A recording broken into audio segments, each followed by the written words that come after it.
ওকে, আজকে আমরা third chapter শুরু করব। হ্যাঁ, ফুল অ্যাডারকে আমরা বলেছিলাম কি, ফুল অ্যাডার হচ্ছে এমন একটি সমবায় সার্কিট যা 3টি বাইনারি বিট যোগ করতে পারে। ফুল অ্যাডার আমরা বলেছিলাম এমন একটি সমবায় সার্কিট যা কয়টি বিট যোগ করতে পারে, যা 3টি বাইনারি বিট যোগ করতে পারে, 3টি বিট। তো 3টি বিট যোগ করার ক্ষেত্রে আমরা প্রথমে 1 এবং 1 যোগ করে, আমরা জানি যে 1 এবং 1 যোগ করলে পাওয়া যায় হচ্ছে আমাদের 10, 1 আর 1 10। এই 10-এর আমাদের যে জিরোটা আছে, জিরোটা আমাদের যোগফল হিসেবে থেকে যায়, এবং এই 1 যেটা আছে বা এই 1টা থাকে আমাদের হাতে ক্যারি হিসেবে। তাহলে একইভাবে 1 আর 1 যোগ করলে 10-এর 0, আমাদের হাতে থাকছে 1। এই হাতের একটা নিয়ে যে আমরা পরবর্তী এই যে যোগটা আমাদের আছে তার উপরে বসাই। তাহলে এখন যদি আমরা একটু লক্ষ্য করি যে এখানে কিন্তু আমাদের যোগের ক্ষেত্রে আমাদের 3টি সংখ্যা যোগ করতে, 3টি বাইনারি বিট যোগ করতে হচ্ছে। এই ক্ষেত্রে আমাদের সেই বাইনারি বিট 3টি হচ্ছে 1, 1 এবং 0। ওকে, তাহলে 1 আর 1 যোগ করলে, 1 আর 1 যোগ করলে আমরা জানি 10 হয়। 10-এর সাথে যদি 0 যোগ করি তাহলেও 10, অর্থাৎ এক্ষেত্রেও আমাদের 10-এর এখানে যোগফল হিসেবে বসবে 0 এবং হাতে থাকবে 1। হাতে যে 1 আছে সেই 1টাকে আমরা সামনে বসিয়ে দিই। তাহলে এখন যদি আমি শুধুমাত্র দ্বিতীয় যোগটার কথা বলি, অর্থাৎ 1, 1 এবং 0, এই যোগটার কথা আমি যদি বলি, এখানে আমরা 3টা বিট যোগ করেছি। এই যোগটাতে, দ্বিতীয় অংশের যোগটাতে আমরা 3টা বিট যোগ করছি। তাহলে 3টা বিট আমরা যখন যোগ করেছি, যোগ করে আমাদের যোগফল হিসেবে কত পাওয়া গেছে, 1 আর 0। এটা হচ্ছে আমাদের প্রথম 3টা বিটের যোগফল। তাহলে প্রথম 3টা বিট যে যোগ করেছে, এই 3টা বিটের মধ্যে 2টা বিট অর্থাৎ 1 এবং 0, এই 2টা বিট কিন্তু আমাদের আগে থেকেই দেওয়া ছিল। 1 এবং 0 আগে থেকেই দেওয়া ছিল, বাট আমরা পরে যে 1টা পেয়েছি, এই 1টা কিন্তু আমাদের আগে থেকে দেওয়া ছিল না। এই 1টা কিন্তু আমরা কি করেছি, পরবর্তীতে পেয়েছি। এখানে যে 1টা আছে, এই 1টা কিন্তু আমরা পরে পেয়েছি। এই 1টা কোথা থেকে পেয়েছি, প্রথম অংশের যে 2টা 1 ছিল, ডান দিকের যে 2টা বিট 1 এবং 1, এই 2টা বিট যোগ করে যে আমরা 10 পেয়েছিলাম, সেই 10-এর 0টা আমরা এখানে বসিয়েছি এবং 1টাকে নিয়ে গিয়েছি আমরা পরবর্তী অংশের সাথে। তাহলে এই 1টাও কিন্তু আমাদের একটা ক্যারি। এই 1টা হচ্ছে আমাদের একটি ক্যারি, এবং ক্যারিটি কোথাকার ক্যারি, আগের 2টা বিট যোগ করে যে ক্যারি পেয়েছিলাম সেটা হচ্ছে আমাদের এই 1। তাহলে এটাকেও আমরা বলতে পারি ক্যারি। আর এই 2টা আমাদের প্রদত্ত বিট, যাকে আমরা ইনপুট হিসেবে বলতে পারি। আমাদের ইনপুট বিট দেওয়া আছে 2টা, 1 এবং 0, আর ক্যারি দেওয়া আছে শুধুমাত্র 1। অর্থাৎ আমরা ফুল অ্যাডারের ক্ষেত্রে দেখতে পেলাম আমাদের যে 3টা বাইনারি বিট আছে, সেই 3টা বিটের মধ্যে একটা বিট হচ্ছে ক্যারি এবং বাকি 2টা আমাদের ইনপুট ডেটা। আউটপুটে আমরা দেখলাম 2টা অংশ পেয়েছি। আউটপুটের মধ্যে 0 যেটা পেয়েছি, এটা হচ্ছে আমাদের আউটপুট সাম। 0 যে অংশটা পেয়েছি এটাকে আমরা বলছি আউটপুট সাম, এবং ক্যারির যে অংশটা আমরা পেয়েছি, 1 যেটা পেয়েছি, এটা হচ্ছে আমাদের ক্যারি। 0-এর অংশটা হচ্ছে আমাদের আউটপুট সাম এবং 1-এর অংশটা হচ্ছে আমাদের আউটপুট ক্যারি। আমরা গত ক্লাসে এটা বলেছিলাম যে ইনপুট ক্যারিকে আমরা সর্বদা, ইনপুট ক্যারিকে আমরা লিখি CI অথবা CIN, আর আউটপুট যে ক্যারি আছে এটাকে আমরা লিখবো CO অথবা COUT লিখতে পারি। তাহলে ইনপুট ক্যারিটাকে আমরা লিখছি CIN, আর আউটপুট ক্যারিটাকে আমরা লিখছি CO অথবা COUT। তাহলে আমরা দেখলাম ফুল অ্যাডারের ক্ষেত্রে আমাদের 3টা বাইনারি বিট যোগ করতে পারছে ফুল অ্যাডার, এবং এই 3টা বাইনারি বিটের মধ্যে 2টা বিট ইনপুট এবং একটা বিট হচ্ছে ইনপুট ক্যারি, এবং আউটপুট হিসেবে আমরা যে 2টা পাচ্ছি সেই 2টার মধ্যে একটা হচ্ছে আমাদের আউটপুট সাম, যেটা যোগফল হিসেবে বসবে, এবং যে 1টা হাতে থাকছে এটাকে আমরা বলছি আউটপুট ক্যারি।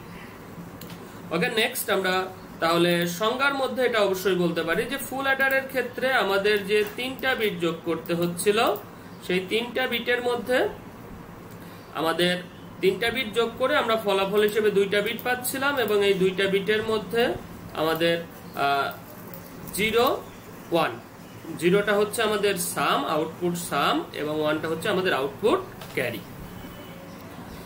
তাহলে আমরা দেখতে পাচ্ছি যে ফুল অ্যাডারের ক্ষেত্রে যে তিনটি ইনপুট আছে, তিনটি ইনপুটের মধ্যে দুইটি ইনপুট সংখ্যা, দুইটি ইনপুট সংখ্যা কোন দুইটা, এখানে ইনপুট সংখ্যা হচ্ছে 1 এবং 0, আর একটা থাকছে ইনপুট ক্যারি। এই ইনপুট ক্যারি কোনটা, ইনপুট ক্যারি যেটা সেটা হচ্ছে এই 1। ওকে, এবং আউটপুট থাকছে কয়টা, দুইটা, একটা হচ্ছে আমাদের আউটপুট সাম এবং আরেকটা হচ্ছে আউটপুট ক্যারি। ওকে, আউটপুট সাম হচ্ছে এক্ষেত্রে 0টা হচ্ছে আমাদের আউটপুট সাম এবং 1টা হচ্ছে আমাদের আউটপুট ক্যারি। ফুল অ্যাডারে আমরা যদি ব্লক ডায়াগ্রাম অঙ্কন করতে চাই, ফুল অ্যাডারের ব্লক ডায়াগ্রামের ক্ষেত্রে আমরা যেহেতু জানি ফুল অ্যাডারের তিনটি ইনপুট থাকবে, তাহলে অবশ্যই ব্লক ডায়াগ্রামের বাম দিকে দেখা যাক আমাদের তিনটা ইনপুট আছে, 1 2 3, এবং আউটপুট থাকবে যেহেতু দুইটা, আমাদের ডান দিকে দুইটা আউটপুট আছে 2। তাহলে দুইটা ইনপুটের মধ্যে দুইটা ছিল ইনপুট সংখ্যা, যে দুইটা ইনপুট সংখ্যাকে আমরা এ আর বি দিয়ে প্রকাশ করছি, এবং আরেকটা ছিল আমাদের ইনপুট ক্যারি যেটাকে আমরা বলছি সি ইন। তাহলে ইনপুট ক্যারিটাকে আমরা বলছি সি ইন এবং ইনপুট সংখ্যাটাকে আমরা বলছি এ এবং বি। তাহলে আমাদের আউটপুট ছিল দুইটা, আউটপুট দুইটার মধ্যে একটা ছিল হচ্ছে আমাদের আউটপুট সাম, আউটপুট সামকে আমরা এখানে এস দিয়ে প্রকাশ করি, আরেকটা ছিল হচ্ছে আমাদের আউটপুট ক্যারি। আউটপুট ক্যারিটাকে আমরা কি দিয়ে প্রকাশ করি, সি আউট, আউটপুট ক্যারি। তাহলে ফুল অ্যাডারের ক্ষেত্রে আমাদের তিনটা input A B C in এবং দুইটা আউটপুট দুইটা হচ্ছে সাম এবং ক্যারি। আর এই চিত্রটাকে আমরা বলেছিলাম ফুল অ্যাডারের ব্লক ডায়াগ্রাম, এফ এ দ্বারা ফুল অ্যাডার বোঝায়। তাহলে ফুল অ্যাডার বা পূর্ণযোগের বর্তনীর ক্ষেত্রে আমরা যদি সত্যক সারণী আঁকতে চাই, যেহেতু আমাদের এখানে তিনটি অঙ্ক রয়েছে, তিনটি ইনপুট রয়েছে, ইনপুট তিনটি হচ্ছে এ বি এবং সি ইন। আমাদের তিনটি ইনপুট রয়েছে এ বি এবং সি ইন। তিনটি ইনপুট থাকলে আমরা জানি যদি n সংখ্যক ইনপুট থাকে তাহলে তাদেরকে আমরা সত্যক সারণীতে সাজাতে পারি 2 পাওয়ার n ভাবে, অর্থাৎ দুইটি ইনপুট থাকলে আমরা সাজাতে পারবো 2 পাওয়ার 2, তার মানে আমরা সাজাতে পারবো কত ভাবে, 4 ভাবে। যদি আমাদের তিনটি ইনপুট থাকে তাহলে আমরা সাজাতে পারবো 2 পাওয়ার 3। 2 পাওয়ার 3 বলতে আমরা কয়ভাবে সাজাতে পারবো, সেটাকে আমরা সাজাতে পারবো 8 ভাবে। তাহলে দুইটি ইনপুট থাকলে আমরা সাজাতে পারবো 4 ভাবে, তিনটি ইনপুট থাকলে আমরা সাজাতে পারবো 8 ভাবে। তাহলে আমাদের সবার ডান দিকের ইনপুটটা কি ছিল, সাধারণ নিয়মটা আমরা অবশ্যই জানি, তারপরে আবার বলছি আমরা জানি আমাদের সবার ডান দিকের ইনপুটটা ছিল হচ্ছে সি ইন, সি ইন। তাহলে সি ইনটা হচ্ছে সবার ডান দিকের ইনপুট। আমরা জানি সবার ডান দিকের ইনপুটের ঘরে আমরা একটা করে 1 বসাই এবং একটা করে 0। তাহলে প্রথমে 0 1 0 1 0 1 0 1। এটা কোনো চিরায়ত নিয়ম না, আমরা এভাবে বসাতে পারি বা অন্য কোনো ভাবে বসাতে পারি। তবে মূল নিয়মটা হচ্ছে আমরা এ বি এবং সিআই তিনটা ইনপুটের যে সমন্বয় করব, সমন্বয়ে একই জাতীয় সমন্বয় একবারের বেশি আসবে না। ওকে, আমি আগে শেষ করি, তারপরে আমি এটা ক্লিয়ার করে দিচ্ছি। পরবর্তীতে আমাদের দ্বিতীয় ইনপুটটা ছিল কত, বি। তাহলে বির ঘরে আমরা বসাবো দুইটা করে 0, দুইটা করে 1, দুইটা 0, দুইটা 1। দেন সর্বশেষ আমাদের ডান দিকের ইনপুটটা ছিল হচ্ছে এ। তাহলে এর ঘরে আমরা 4টা 0, 4টা 1। একটু লক্ষ্য করে দেখো প্রতি ক্ষেত্রে আমরা কিন্তু ডাবল করেছি। যেমন প্রথমে আমরা একটা 0 দিয়েছি, পরের লাইনে দুইটা 0 দিয়েছি, সি ইন এর লাইনে একটা 0, বির লাইনে আমরা দুইটা 0 দিয়েছি, একইভাবে এর লাইনে কয়টা 0 দিয়েছি, 4টা। দেখো এখানে এভাবে সাজাতে হবে এমন কোনো কথা নাই। আমরা ডান দিকের লাইনটাতে 1 0 1 1, তারপরে লাইনে 2 0 2 1, তারপরে লাইনে 4 0 4 1 বসাতে পারি, কোনো অসুবিধা নাই। আমরা মাঝখানের লাইনে একটা 0 একটা 1, এখানে এর লাইনে দুইটা 0 দুইটা 1, বা সি ইন এর লাইনে 4 0 4 1 এটাও বসাতে পারি আমাদের, বা আমরা এগুলো বাদেও অন্য নিয়মে বসাতে পারি। আমাদের মূল লক্ষ্যটা থাকবে আমরা যেন কোনোভাবেই একই সমন্বয় দুইবার না আসে। যেমন এখানে একই সমন্বয় দুইবার বলতে আসলে কি বোঝানো হচ্ছে, এখানে আমাদের এ বি এবং সি ইন তিনটার ভ্যালু 0 0 এসেছে কিন্তু শুধুমাত্র একবার, 0 0 0। দেখো এখানে আর কোনো সমন্বয় লাইনে কিন্তু তিনটা 0 নাই। আবার আমি পরেরটা দেখি 0 0 1 0 0 1, এই সমন্বয় কিন্তু কোনোটাতে নাই। দুইটা 0 অনেকটাতে আছে, যেমন এখানেও দুইটা 0 আছে, বাট এতে 0 সি তে 0, বি তে কিন্তু 0 নাই। এ 0 বি 0 সি 1, এ 0 বি 0 সি 1, এই সমন্বয় কিন্তু একবারই রয়েছে। যদি আমরা এভাবে 1 0 1 1 2 0 2 1 4 0 4 1 বসাই তাহলে আমাদের দুইটা অ্যাডভান্টেজ। প্রথম অ্যাডভান্টেজটা হচ্ছে আমরা আমাদের আর এভাবে চিন্তা করতে হচ্ছে না একই সমন্বয় দ্বিতীয়বার বা ডুপ্লিকেট কপি হচ্ছে কিনা।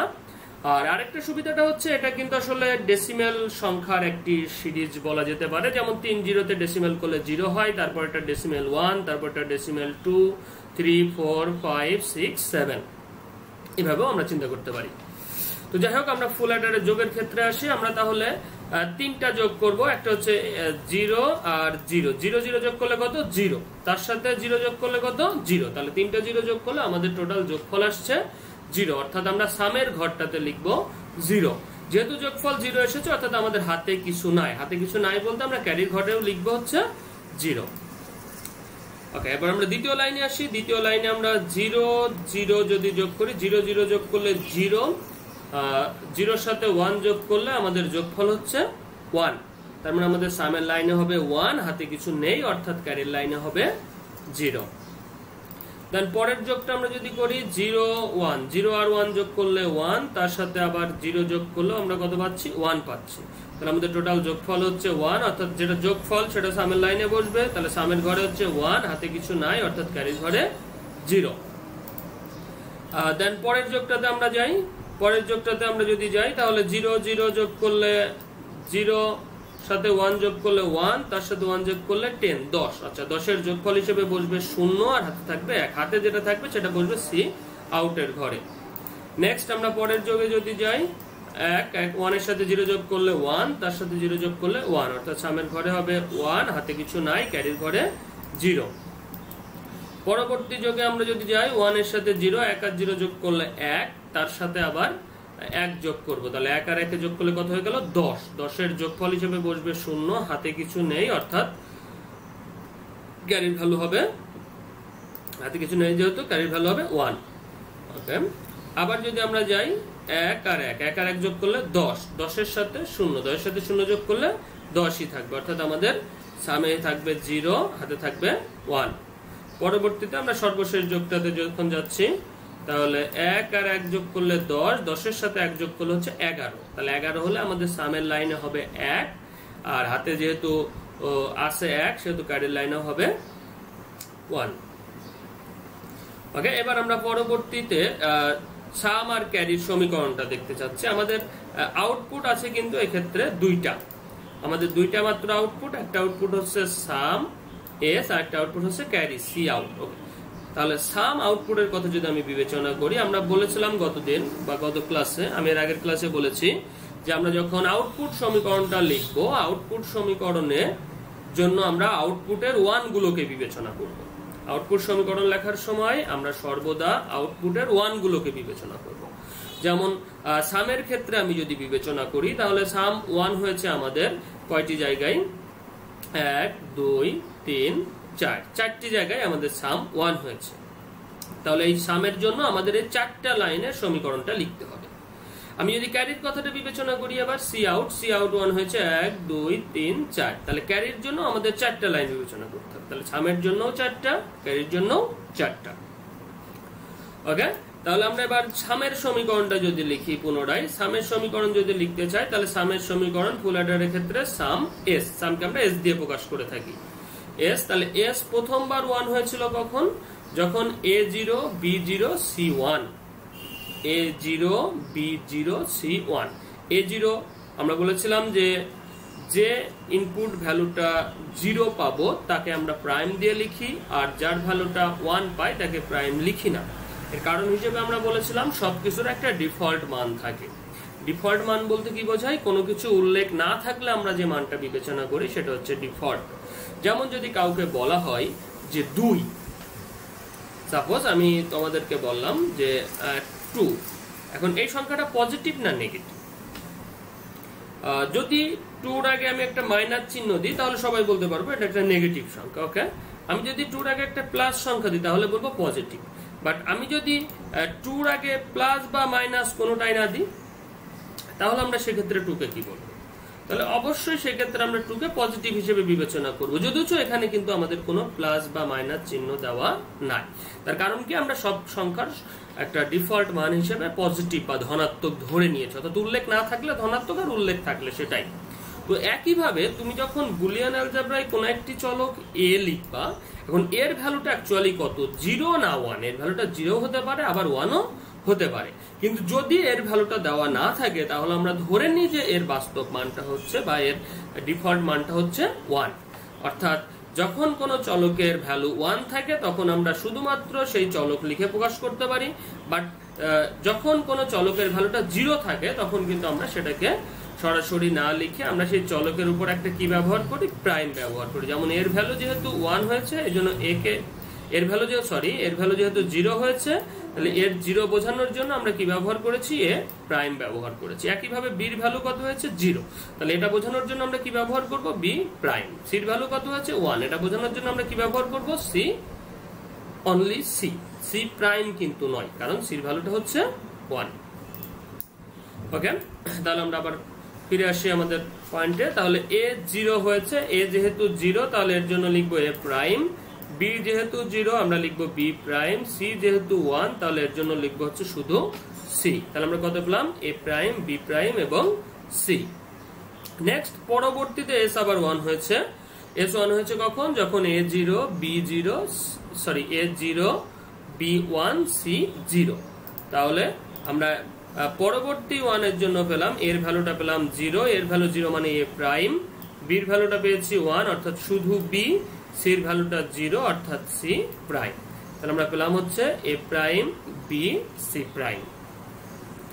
নেক্সট আবার S1 হয়েছে। S1 হয়েছে কখন, যখন A1 B0 C0, A1 B0 C0। ওকে, তাহলে এ ভ্যালু যেহেতু 1 তাহলে এর জন্য পাবো শুধুমাত্র এ। বি যেহেতু 0 পাবো বি প্রাইম। সি যেহেতু 0 পাবো সি প্রাইম। তাহলে আমরা পাবো এ বি প্রাইম সি প্রাইম। ওকে, তাহলে এ বি প্রাইম সি প্রাইম। সর্বশেষ ক্ষেত্রে S1 হয়েছে যখন A1 B1 এবং C1। তাহলে A1 বলতে শুধু এ, B1 তার মানে এখানে শুধু বি, আর C1 যেহেতু শুধু সি। তাহলে আমাদের এ, বি এবং সি। তাহলে এটা আমরা পেলাম সামের সমীকরণ। দেখো এখানে আমাদের সাম 1 হয়েছে কিন্তু 4 বার, 1 2 3 4। তাহলে সাম প্রথম ওয়ানটার জন্য আমরা এই অংশটুকু লিখেছি, দ্বিতীয় ওয়ানটার জন্য আমাদের দ্বিতীয় অংশটা, তৃতীয় ওয়ানটার জন্য তৃতীয়টা, এবং চতুর্থ ওয়ানটার জন্য আমরা এখানে চতুর্থ অংশটা লিখি। অর্থাৎ আমাদের এখানে যতবার 1 হয়েছে আমরা ততগুলো ফাংশন পেয়েছি বলা যায়, এবং এই সবগুলো ফাংশনকে যোগ করেছি। কেন যোগ করেছি ব্যাখ্যাটা আমি এনকোডার ডিকোডারের সময় দিয়েছিলাম। ওকে, নেক্সট এবার আমরা যদি সি আউটে যাই, ক্যারির সমীকরণে যাই, তাহলে ক্যারির সমীকরণে সি আউটের ক্ষেত্রে সি আউট বা ক্যারি 1 হয়েছে আমাদের 4টি জায়গায়। প্রথম জায়গায় সি আউট 1 হয়েছে যখন A0 B1 C1। A0 বলতে এ প্রাইম, B1 বলতে বি, C1 বলতে সি। ওকে, নেক্সট দ্বিতীয়বার সি আউট 1 হয়েছে যখন A1 B0 C1। A1 বলতে এ, B0 বলতে বি প্রাইম, C1 বলতে শুধু সি। পরবর্তীতে সি আউট 1 হয়েছে কখন, A1 B1 C0। A1 বলতে শুধু এ, B1 বলতে শুধু বি এবং C0 বলতে সি প্রাইম। লাস্ট সর্বশেষ সি আউট 1 হয়েছে যখন A1 B1 এবং C1। A1 বলতে শুধু এ, B1 বলতে শুধু বি এবং C1 বলতে শুধু সি। তাহলে এ, বি এবং সি। তাহলে ফুল অ্যাডারের ক্ষেত্রে আমরা দুইটা সমীকরণই পেয়ে গেলাম, একটা সামের সমীকরণ এবং একটি হচ্ছে ক্যারির সমীকরণ। এখন আমরা শুধু মৌলিক গেট ব্যবহার করে বাস্তবায়ন যদি করতে চাই, শুধু মৌলিক গেট ব্যবহার করে পূর্ণযোগের বর্তনী বা ফুল অ্যাডার বাস্তবায়ন, শুধু মৌলিক গেট, কথাটা একটু লক্ষ্য করব, শুধু মৌলিক গেট ব্যবহার করে, শুধুমাত্র মৌলিক গেট ব্যবহার করতে পারবো, অন্য কোনো গেট আমরা ব্যবহার করতে পারবো না। মৌলিক গেট আছে 3টি, আমরা সবাই জানি এটা। মৌলিক গেট আছে আমাদের 3টি। মৌলিক গেট 3টি হচ্ছে অ্যান্ড গেট, অর গেট এবং নট গেট। আমাদের 3টি মৌলিক গেট আছে, অ্যান্ড, অর এবং নট। তো এক্ষেত্রে আমাদের মৌলিক গেট দিয়ে যদি আমরা বাস্তবায়ন করতে চাই তাহলে এই 3টা গেট দিয়ে আমাদেরকে বাস্তবায়ন করতে হবে, অন্য কোনো গেট দিয়ে আমরা বাস্তবায়ন করতে পারবো না। ওকে, তাহলে ফুল অ্যাডারের ক্ষেত্রে আমরা সামের সমীকরণে পেয়েছি A prime B prime C in, A B prime C in সমীকরণ আমরা পেয়েছি, এবং ফুল অ্যাডারের ক্যারির ক্ষেত্রেও আমরা সমীকরণটা পেয়েছি। এই দুটো সমীকরণ আমরা এর আগেই আলোচনা করেছি। এখন যদি আমি শুধু মৌলিক গেট দিয়ে বাস্তবায়ন করতে চাই তাহলে আমাদের সরাসরি যে সমীকরণটা পেয়েছি সেটাকে আমরা ব্যবহার করব। ব্যবহারটা আমরা দেখি প্রথমে। তাহলে এস সমান, এটা হচ্ছে আমাদের ফুল অ্যাডারের সামের সমীকরণ ছিল। এই সমীকরণটাকে আমরা যদি বাস্তবায়ন করি, এখানে দেখা যাচ্ছে আমাদের 3 ধরনের চলক ব্যবহার হয়েছে। একটা চলক হচ্ছে আমাদের 3 ধরনের চলক লেগেছে, এ লেগেছে, বি লেগেছে এবং সি। 3 ধরনের চলক আমরা ব্যবহার করেছি এখানে, এ, বি এবং সি। এই 3টা চলক যেহেতু ব্যবহার করেছি, সার্কিট অঙ্কনের নিয়মই হচ্ছে আমরা যতগুলো চলক ব্যবহার করব সেই চলকগুলোকে প্রথমে নিয়ে নিব। যেহেতু আমরা 3টা চলক ব্যবহার করেছি, এ, বি এবং সি, তাহলে আমরা এখানে 3টা নিয়ে নিলাম, এ, বি এবং সি ইন। এখানে একটু লক্ষ্য করলে আমরা দেখব যে আমাদের এ কে প্রাইম করা হয়েছে, এর প্রাইমের প্রয়োজন হয়েছে, বির প্রাইমের প্রয়োজন হয়েছে, আবার কোন জায়গায় সির প্রাইমের প্রয়োজন হয়েছে। 3টারই প্রাইম লেগেছে, এ কেও প্রাইম করতে হয়েছে, বি কেও প্রাইম করতে হয়েছে, সি কেও প্রাইম করতে হয়েছে। তাহলে প্রাইম করতে হলে আমরা এ কে প্রাইম করার জন্য আমরা A not, A prime, B prime এবং সি প্রাইম 3টাকে আমরা প্রাইম করে নিলাম। এবার আমরা সর্বপ্রথম কিসের কাজটা করব? গুণের কাজটা। অর্থাৎ আমরা এই প্রথম অংশটুকু আগে তৈরি করে নিব। এইটুকু তৈরি করতে আমাদের কি লাগবে? এ প্রাইম, বি প্রাইম এবং সি ইন। 3টা জিনিস লাগবে, এ প্রাইম লাগবে, বি প্রাইম লাগবে, সি লাগবে। এ প্রাইম বলতে আমরা এ প্রাইম এই ঘর থেকে একটা ইনপুট নিয়ে নিলাম, বি প্রাইম থেকে একটা সংযোগ নিলাম এবং সি ইন, শুধু সি ইন, এর উপরে কিন্তু প্রাইম নাই, অর্থাৎ শুধু সি ইন মানে হলুদ দাগটা থেকে সি ইন থেকে আমরা একটা নিলাম। এই তিনটাকে কি করা হয়েছে? গুণ। গুণ করতে আমরা জানি কি গেট লাগে? And gate. তাহলে এই 3টাকে আমরা যদি একটা অ্যান্ড গেটে দিই তাহলে আমরা পাবো, অ্যান্ড গেট কি করে দিবে? গুণ করে দিবে। কাকে গুণ করবে? অ্যান্ড গেট প্রথম ইনপুটটা নিয়েছে এ প্রাইম থেকে, দ্বিতীয় ইনপুটটা নিয়েছে বি প্রাইম থেকে এবং তৃতীয় ইনপুটটা নিয়েছে শুধু সি থেকে। তাহলে সে কি করে দিবে? এ প্রাইম, বি প্রাইম, সি 3টা গুণ করে দিল। ওকে, প্রথমটা শেষ। দ্বিতীয়টার যখন আমরা তৈরি করব তাহলে দ্বিতীয়টার ক্ষেত্রেও আমাদের গুণ করতে হবে এ প্রাইম, বি, সি ইন। তাহলে এ প্রাইম থেকে একটা নিব, বি থেকে একটা নিব আর সি প্রাইম, এবার কিন্তু সি না, সি প্রাইম অর্থাৎ এই নীল দাগ থেকে সি প্রাইম থেকে একটা নিব। তো এই 3টাকেও কি করা হচ্ছে? গুণ। তার মানে এখানে আবার একটি অ্যান্ড গেট। কি দিবে আমাদের? এ, বি, সি প্রাইম। নেক্সট আমরা পরবর্তীতে যদি আবার যাই পরের অংশটা, তাহলে পরের অংশটাতে আমরা গুণ করব এই 3টা। তাহলে এখানে প্রথমটা নিতে হবে এ থেকে একটা, দেন এরপরে বি প্রাইম থেকে একটা, সি প্রাইম থেকে একটা। 3টাকে কি করা হচ্ছে? গুণ। তাহলে 3টাকে গুণ করার জন্য আমরা 3টাকে একটি অ্যান্ড গেটে ব্যবহার করলাম এবং অ্যান্ড গেটে তাহলে কি পাবো? এ, বি প্রাইম, সি প্রাইম। পরবর্তীতে আমাদের এ, বি, সি ইন। তাহলে এ, বি, সি ইন অর্থাৎ এ থেকে একটা, বি থেকে একটা এবং সি ইন থেকে একটা, এটাকেও একটা অ্যান্ড গেটে দিলাম। তাহলে অ্যান্ড গেটে দিয়ে আমরা এ, বি, সি ইন। তাহলে আমাদের প্রত্যেক ইন্ডিভিজুয়ালি কিন্তু আমরা 4টা অংশই তৈরি করে ফেলেছি। আমাদের 1, 2, 3, 4 এই 4টা অংশ কিন্তু আমরা তৈরি করে ফেললাম। এই 4টা অংশকে এবার কি করা হয়েছে? 4টাকে কিন্তু যোগ করা হয়েছে। লক্ষ্য করে দেখবো যে 4টা অংশকে আমরা কি করেছি? যোগ। তাহলে 4টাকে যদি যোগ করতে চাই তাহলে 4টাকে একত্রিত করে যোগ করার জন্য আমরা একটা অর গেট ব্যবহার করবো। এটাই পাওয়া যাবে আমাদের ফুল অ্যাডারের সাম। তাহলে এক্ষেত্রে ফুল অ্যাডারের এই সামটা বাস্তবায়ন করতে আমাদের কতগুলা গেট লেগেছে? ফুল অ্যাডারের সামটা বাস্তবায়ন করতে আমাদের গেট লেগেছে কয়টা সর্বমোট? 1, 2, 3, 4, 5, 6, 7, 8। তাহলে টোটাল 8টা গেট লেগেছে আমাদের ফুল অ্যাডারের সামটা বাস্তবায়ন করতে। শুধু সাম, ফুল অ্যাডারের শুধুমাত্র সামটা বাস্তবায়ন করতে আমাদের 8টা গেট লাগে। এবার আমরা ফুল অ্যাডারের ক্যারিতে যাই। তাহলে ফুল অ্যাডারের ক্যারির জন্য যদি আমরা লক্ষ্য করি, ক্যারির জন্য একইভাবে আমাদের 3 ধরনের চলক ব্যবহার করা হয়েছে। চলক 3টি কি? এ, বি এবং সি ইন। 3টা চলক ব্যবহার করা হয়েছে। অর্থাৎ আমরা এক্ষেত্রেও প্রথমে নিয়ে নিব এ, বি এবং সি ইন। 3টা আমরা নিয়ে নিলাম, এ, বি এবং সি ইন। ওকে, আমরা এখানেও লক্ষ্য করলে দেখব যে এ কে প্রাইম হিসেবে ব্যবহার করা হয়েছে, বি কেও কোথাও প্রাইম হিসেবে ব্যবহার করা হয়েছে, আবার সি কেও প্রাইম হিসেবে ব্যবহার করা হয়েছে। তাহলে এ কে প্রাইম হিসেবে তৈরি করার জন্য এ কে নট গেটে দিলে এ প্রাইম, বি কে নট গেটে দিলে বি প্রাইম, একইভাবে সি কে নট গেটে দিলে সি প্রাইম।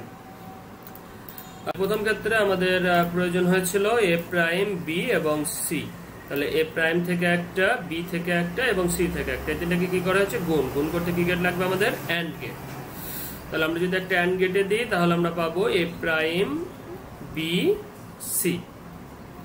ওকে, পরবর্তীটার কথা যদি আমরা আবার বিবেচনায় আনি, এ বি প্রাইম সি, তাহলে এ বি প্রাইম সি অর্থাৎ এ থেকে একটা যাবে, বি প্রাইম থেকে যাবে এবং সি থেকে যাবে।